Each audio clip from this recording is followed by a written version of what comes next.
आज आपण खूपच सुमधुर आणि पौष्टिक अशी गव्हाची खीर बनवत आहोत. ही गव्हाची खीर आमच्या सोलापूर भागामध्ये खूप बनविली जाते. विशेषतः मकर संक्रांतीमध्ये आमच्याकडे 7 मानाच्या काठ्या असतात. त्या काठीच्या पूजेला प्रसाद म्हणून गव्हाची खीर बनविली जाते. आमच्या सोलापुरात हिला हुग्गी म्हणले जाते.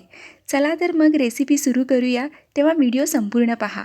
कारण खिरीची चव आणखी वाढावी म्हणून आपण इथे एक सिक्रेट इन्ग्रेडियंटचा वापर केला आहे. तर आपण इथे पाव किलो खिरीचे गहू घेतले आहेत. हे आपण 2 ते 3 वेळा स्वच्छ धुवून घ्यायचे आहे. खिरीसाठीचे हे गहू कोणत्याही किराणा दुकानामध्ये सहजतेने उपलब्ध होतात. तर हे गहू जे आहेत ना, आपण छानपैकी स्वच्छ पाण्याने 2 ते 3 वेळा धुवून घेतलेले आहेत. आणि आता या गव्हामध्ये आपण पाणी टाकून हे रात्रभरासाठी आपण भिजत ठेवणार आहोत. तर गव्हाची खीर बनवण्यासाठी गहू जे आहेत ना, छानसं भिजणे खूप गरजेचं आहे. त्यासाठी आपण हे रात्रभरासाठी भिजत ठेवणार आहोत. आणि आपले गहू जे आहेत ना, छानसे रात्रभर भिजले गेलेले आहेत. तर इथे तुम्ही पहा, आपले गहू जे आहेत ते किती छानसे भिजले गेलेले आहेत. खिरीसाठीचे हे गहू जे आहेत ना, जेवढे छानसे भिजले जातील ना, तेवढीच खीर जी आहे ना, ती खूप छान होते, मऊसूत शिजली जाते. आता यातलं पाणी काढून आपण हे गहू जे आहेत ना, कुकरमध्ये लावायला घेऊया.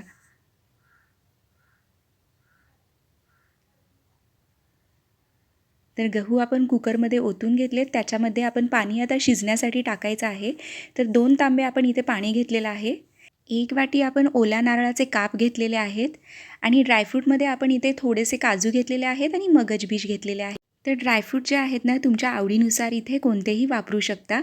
तर याच्या आपण शिट्ट्या करून घेणार आहोत. किमान 9 ते 10 शिट्ट्या आपण इथे करून घ्यायच्या आहेत. म्हणजे गहू जे आहेत ना, छानसे मऊसूत असे शिजले जातील. तर कुकरच्या शिट्ट्या आपल्या झालेल्या आहेत आणि कुकर थोडासा गारही झालेला आहे.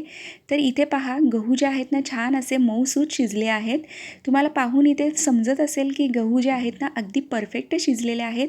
तर हे गहू जे आहेत ना, आता शिजलेले गहू जे आहेत ना, आपण एका पातेल्यामध्ये काढूया आणि पुढची स्टेप करायला घेऊया.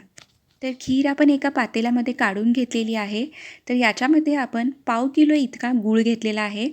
गूळ जे आहे ते आपल्या चवीनुसार इथे कमी जास्त करू शकतो. म्हणजे खीर जी आहे ना, शक्यतो गोडच असते.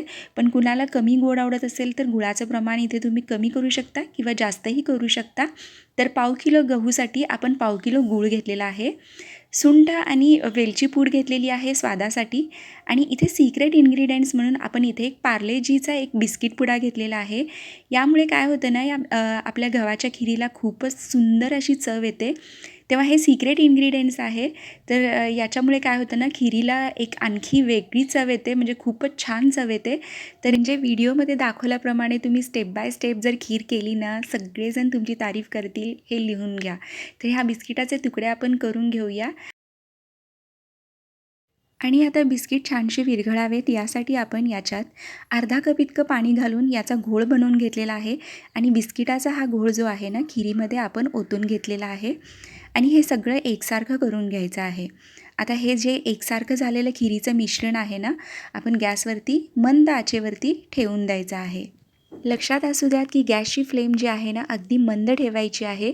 नाहीतर काय होतं, आपली खीर जी आहे ना, तळाला चिटकली जाते आणि ती करपली जाते. त्यामुळे खिरीला आपल्या चव जी आहे ना, ती करपट येते. त्यामुळे गॅसची फ्लेम अगदी मंद असणं गरजेचं आहे. तर खीर जी आहे ना, सध्या ही दाटसर आहे. तर याच्यामध्ये आपण पाऊण ग्लास इतकं पाणी घेणार आहोत. तर पाऊण ग्लास पाणी आपण याच्यामध्ये टाकून घ्यायचं आहे. आणि खीर व्यवस्थित मिक्स करून एकसारखी करून घ्यायची आहे. आणि आता हे मंद आचेवरती आपण झाकण लावून शिजत ठेवायची आहे. गॅसची फ्लेम जरी आपण मंद आचेवरती ठेवली आहे, तरी पण खीर आपण अधूनमधून सतत ढवळायची आहे. त्यामुळे काय होतं, खीर आपली तळाला चिटकली जाणार नाही.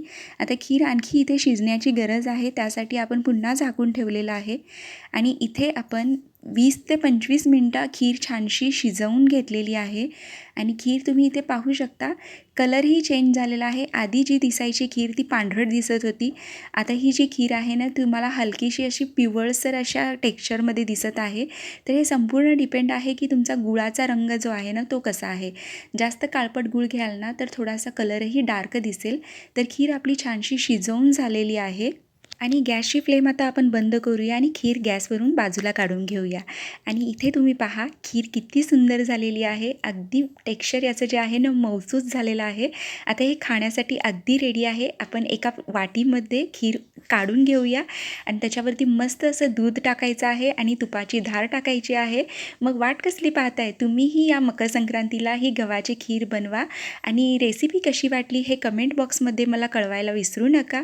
सोबतच चॅनलवरती नवीन असाल तर चॅनल प्लीज सबस्क्राईब करा आणि सोबतच बेल आयकॉनही प्रेस करा, जेणेकरून जेव्हाही मी नवीन रेसिपीज पोस्ट करेन त्याचं नोटिफिकेशन तुम्हाला मिळेल.